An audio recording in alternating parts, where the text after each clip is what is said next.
चाहूंगी कि बीएसपी के अथक प्रयासों से देश में एससी व एसटी वर्गों के सरकारी नौकरियों में पदोन्नति में आरक्षण को प्रभावी बनाने के लिए जब केंद्र की रही कांग्रेसी सरकार में संविधानिक संशोधन विधेयक संसद में लाया गया था, तो तब उसे कांग्रेस पार्टी ने बीजेपी व अन्य आरक्षण विरोधी पार्टियों की अंदरूनी मिलीभगत से पास तक भी नहीं होने दिया था, जो अभी तक भी संसद में लटका पड़ा है। जबकि समाजवादी पार्टी के सांसदों ने तो इस बिल को ही संसद में फाड़ दिया था। इतनी ज्यादा इस पार्टी को इनके पदोन्नति में आरक्षण दिए जाने को लेकर इस बिल से इनको जबरदस्त एलर्जी थी, नफरत थी। ऐसे में अब आप ही ये बताएं, क्या ऐसी स्थिति में कांग्रेस, बीजेपी व सपा आदि जैसी इन जातिवादी पार्टियों में या खासकर अपने दलितों एवं अन्य उपेक्षित वर्गों के लोगों का सही से विकास व उत्थान आदि हो सकता है? मैं समझती हूँ कतई भी संभव नहीं है। इसके अलावा इन्हीं की तरह यहाँ उत्तर प्रदेश सहित पूरे देश में मुस्लिम एवं अन्य धार्मिक अल्पसंख्यक समाज के लोगों का भी सही से विकास व उत्थान आदि होना तो बहुत दूर की बात रही, बल्कि अब तो इनका जान माल व मजहब आदि भी पूरे तौर से सुरक्षित नहीं रहा है। इनकी सच्चर कमेटी की रिपोर्ट भी दरकिनारी कर दी गई है। अपर कास्ट समाज में से गरीब लोगों की तथा विभिन्न क्षेत्रों में लगे लोगों की भी स्थिति हमें कोई खास अच्छी नजर नहीं आ रही है। वैसे भी इन सब मामलों में केंद्र व राज्य सरकारों के भी अधिकांश कार्य सरकारी फाइलों में ही सिमट कर रह जाते हैं। ये भी छिपा नहीं है। कानून व्यवस्था भी यूपी सहित पूरे देश में कोई खास अच्छी नहीं है। हर प्रकार के अपराध भी काफी बढ़ रहे हैं। ऐसे में ये विरोधी पार्टियां सत्ता में आने के लिए खासकर चुनाव के समय में अपने अपने चुनावी घोषणा पत्रों में जो किस्म किस्म के लुभावने वायदे करती हैं, तो उनको फिर ये पार्टियां सत्ता में आने के बाद 50% भी लागू नहीं करती हैं। साथ ही इनके गलत आर्थिक नीतियों की वजह से पूरे देश में गरीबी, बेरोजगारी व महंगाई आदि भी लगातार बढ़ती जा रही है, जिन पर पर्दा डालने के लिए अब ये पार्टियां आए दिन किस्म किस्म के हथकंडे इस्तेमाल करती रहती हैं। इतना ही नहीं, बल्कि अब तो सत्ता एवं विपक्ष अंदर अंदर मिलकर वे अपनी जातिवादी मानसिकता के तहत चलकर यहाँ बाबा साहब डॉक्टर भीमराव अंबेडकर द्वारा निर्मित किए गए इनके मानवतावादी व समता मूलक भारतीय संविधान को भी बदलकर इसे ये पुराने वाले जातिवादी ढांचे में ही परिवर्तित करना चाहते हैं, जिसके लिए इनके साधु संत भी आए दिन पैरवी करते रहते हैं, जिसे हमारी पार्टी बीएसपी कतई भी बदलने नहीं देगी, चाहे इसके लिए हमें कितना भी संघर्ष क्यों ना करना पड़े। तभी फिर यहाँ दलितों, आदिवासियों, पिछड़े वर्गों एवं अन्य उपेक्षित वर्गों के लोगों के कानूनी अधिकार सुरक्षित व बचे रह सकते हैं। वरना इन वर्गों के लोगों को अभी तक थोड़ा बहुत जो भी लाभ मिल रहा है, तो फिर यहाँ संविधान बदलने पर ये काफी कुछ खत्म ही हो जाएगा, जिन्हें बचाने व बरकरार रखने के लिए इन सभी वर्गों के लोगों को बीएसपी के झंडे तले आपस में एकजुट होना बहुत जरूरी है। साथ ही अपनी बीएसपी पार्टी को हर स्तर पर मजबूत बनाकर इसे सत्ता में भी लाना बहुत जरूरी है, क्योंकि बीएसपी ही एक ऐसी पार्टी है जो यहाँ बाबा साहब के बनाए गए संविधान को सुरक्षित रख सकती है और संविधान के मुताबिक चलकर यहाँ सदियों से उपेक्षित रहे दलित एवं अन्य उपेक्षित वर्गों के लोगों को अपने पैरों पर खड़ा कर सकती है। और ये सब आप लोगों ने यूपी में अपनी पार्टी की 4 बार रही सरकार के दौरान होते हुए देखा है। ऐसे में अब यूपी में बीएसपी को ही फिर से सत्ता में लाकर यहाँ की जनता को हर मामले में खुशहाल बनाना होगा, जिसके लिए पार्टी के लोगों को सन 2007 में हुए विधानसभा चुनाव की तरह ही इस बार भी यहाँ पूरे प्रदेश में प्रत्येक पोलिंग बूथ स्तर पर, अब इसके लिए करना क्या आप लोगों को, जिसके लिए पार्टी के लोगों को सन 2007 में हुए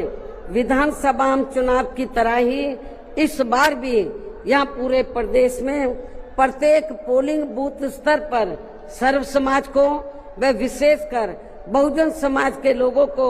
उनकी छोटी छोटी बैठकों के जरिए उन्हें बीएसपी की सर्वजन हिताय व सर्वजन सुखाय की नीतियों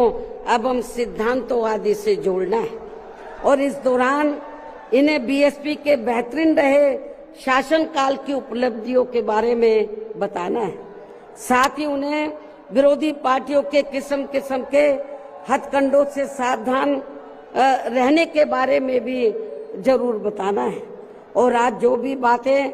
मैं आप लोगों के सामने रख रही हूं तो उन्हें भी इन छोटी छोटी बैठकों में जरूर बताना है।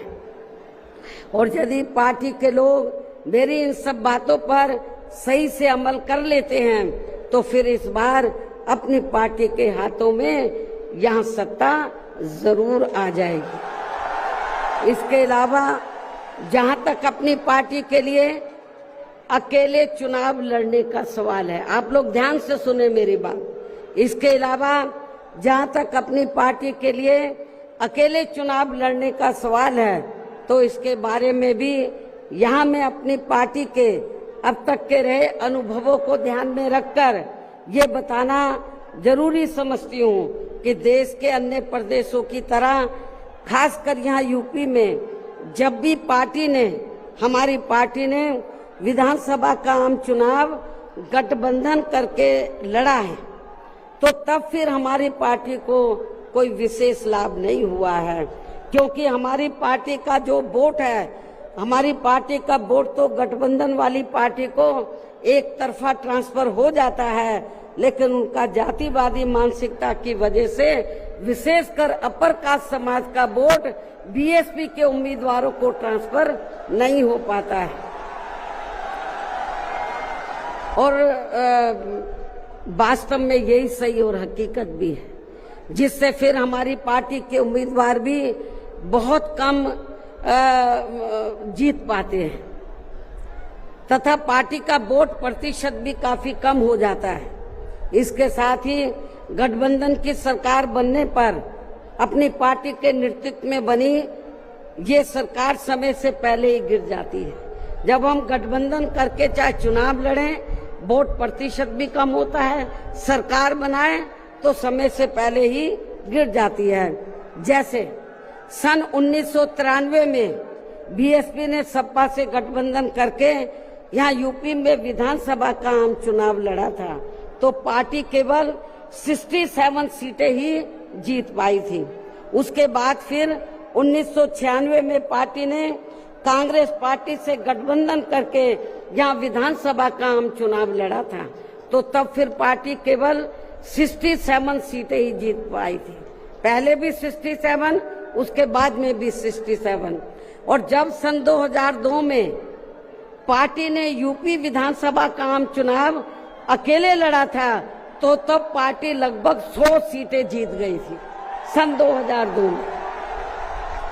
जिसमें पार्टी के 2 जीते हुए आजाद उम्मीदवार भी शामिल हैं, जिनको किन्हीं कारणवश सिंबल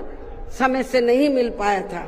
और फिर इससे पार्टी के लोगों का काफी मनोबल भी बढ़ा था। लेकिन यहाँ खास ध्यान देने की बात यह है कि पार्टी इन तीनों बार गठबंधन की बनी सरकार में अपना कभी भी समय पूरा नहीं कर पाई। हमने तीनों बार जब गठबंधन करके सरकार बनाई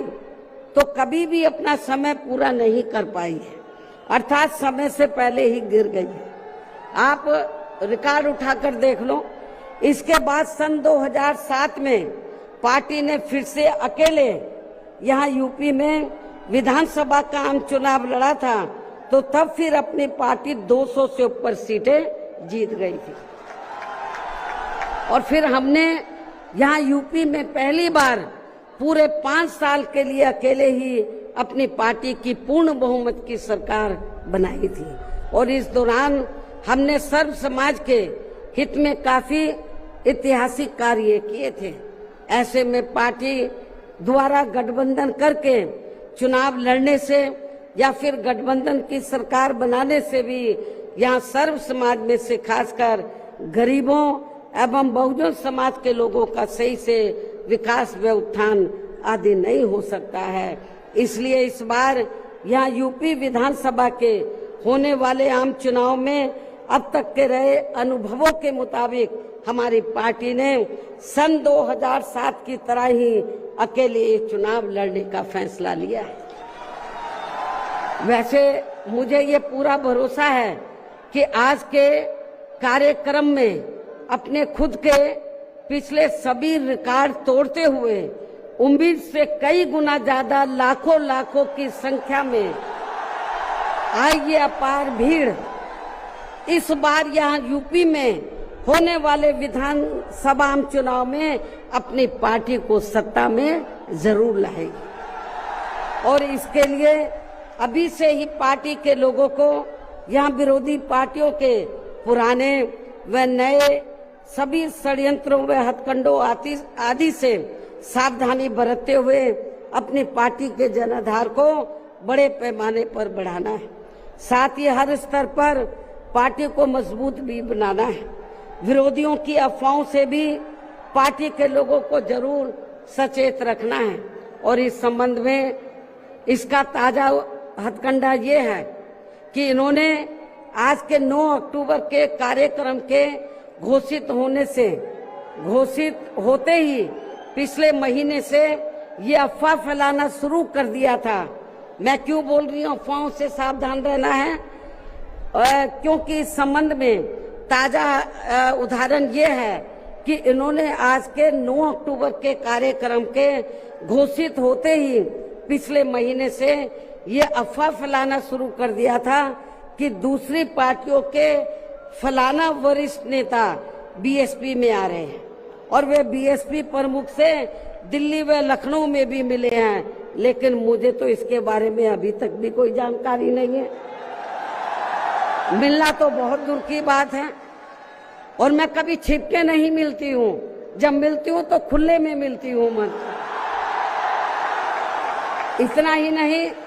बल्कि अन्य और भी मामलों में किस्म किस्म की गलत, झूठी व तथ्यहीन खबरें एवं अफवाहें आदि फैलाने के लिए भी यहाँ विरोधी लोग सोशल मीडिया, जातिवादी मानसिकता वाले टीवी चैनल एवं प्रिंट मीडिया आदि का भी काफी दुरुपयोग व गलत इस्तेमाल कर सकते हैं। जबकि विरोधी लोग सन 2007 में भी ऐसी अफवाहें फैलाते रहे हैं, लेकिन उस समय हमारे लोगों के गुमराह ना होने की वजह से फिर अपनी पार्टी की यहाँ अकेले ही पूर्ण बहुमत की सरकार बन गई थी। और यदि पार्टी के लोग इस बार भी चुनाव में वोट पड़ने तक या किसी भी मामले में गुमराह नहीं होते हैं तो फिर इस बार हमारी पार्टी की पुनः या पूर्ण बहुमत की सरकार जरूर बन जाएगी। वैसे मुझे पूरी उम्मीद है कि पार्टी के लोग मेरी इन सब बातों पर सही से अमल करके इस बार अपनी पार्टी बीएसपी को ही अकेले यहाँ सत्ता में जरूर लाएंगे और अपनी बहन जी को 5वीं बार यूपी का मुख्यमंत्री भी जरूर बनाएंगे। और आज ये लाखों की तादाद में आई अपार भीड़ व उनका जोश उत्साह भी इस बात के काफी कुछ संकेत दे रहा है। जिनको यहाँ दूसरी पार्टियों की तरह ये जो लाखों की संख्या में लोग आए हैं तो इनको यहाँ दूसरी पार्टियों की तरह मजदूरी देकर दिहाड़ी पर नहीं लाया गया है।